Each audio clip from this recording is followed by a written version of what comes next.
if you've been following the videos, at this point we've done quite a few sitting forms, and now we're going to move into something that is often called tabletop. Although it is very similar to what you may know if you've done yoga before, I want to really stress that there is no right way to do this. There is no alignment factor. No one is going to try to make your spine straight or your hands perfectly aligned under your shoulders. This is way more about what feels right for you, and it's critical to remember that. So in order for us to get into tabletop, we're going to just roll over. You can roll straight over like in the way I've just done, but I'm going to turn for the sake of the video. So tabletop is what tabletop looks like. Your hands are pretty much somewhere underneath your shoulders, and your knees are pretty much somewhere underneath your hips. But you know, that might not feel so comfortable. You may have a sore wrist. You may just find this a rather unpleasant position. So, you know, I want you to just take a moment to rock back and forth and see. Like, I have quite a sore wrist, so I'm actually going to take some pressure off that wrist. I may not have my hand fully pressed into the ground, which is a big no-no if we're going to be doing things in full alignment, but I'm not pushing hard with my right hand. It might be the same with knees. A lot of people have sore knees, and in that case you can absolutely get a blanket now and pause the video and put your knees on the blanket. The other option is to just not do this form and skip to the next video.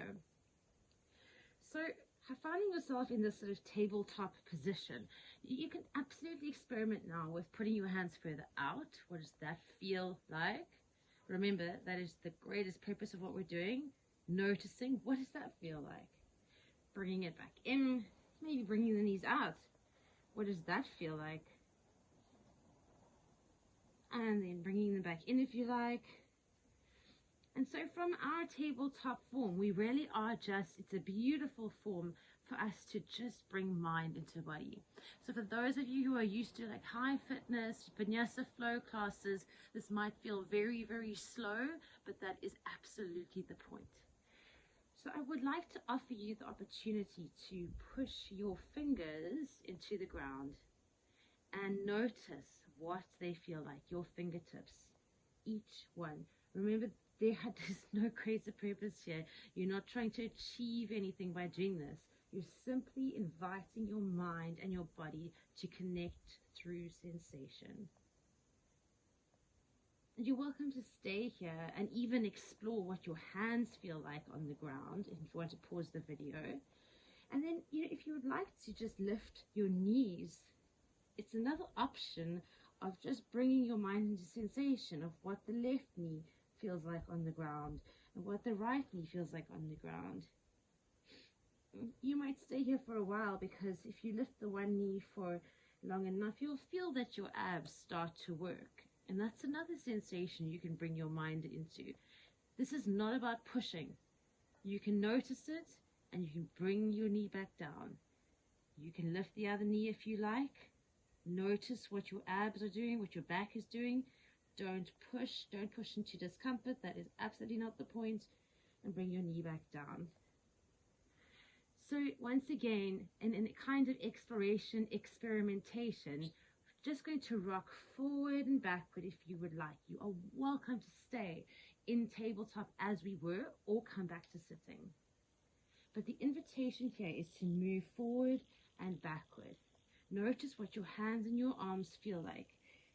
Notice what your knees feel like. Notice what feels more strenuous and more comfortable when you're back, when you're forward. I'm going to count down from about 7. And I would like, you know, to just offer you the opportunity to scan your body. So you're going to be scanning from your head, but also through your chest, your arms, your abs, your thighs, your knees, your feet on the ground, as you just rock in this form. And just before I count, I would like to also offer you the opportunity to make this your own, to make a choice with your body. If you feel you would rather be making circles or rounding your back, it's entirely up to you. Dropping your back, this is your practice, and this is led by sensation in your body. any point come back to sitting and counting down from 7, 6, 5, 4, 3, 2, 1. Great. Well done. I know that it can be a very slow practice for some people, and it can feel quite pointless actually if you've been working at a very high level with yoga. But I want to congratulate you for staying with the form and staying with sensation and staying with the intention of meeting your body in the present moment.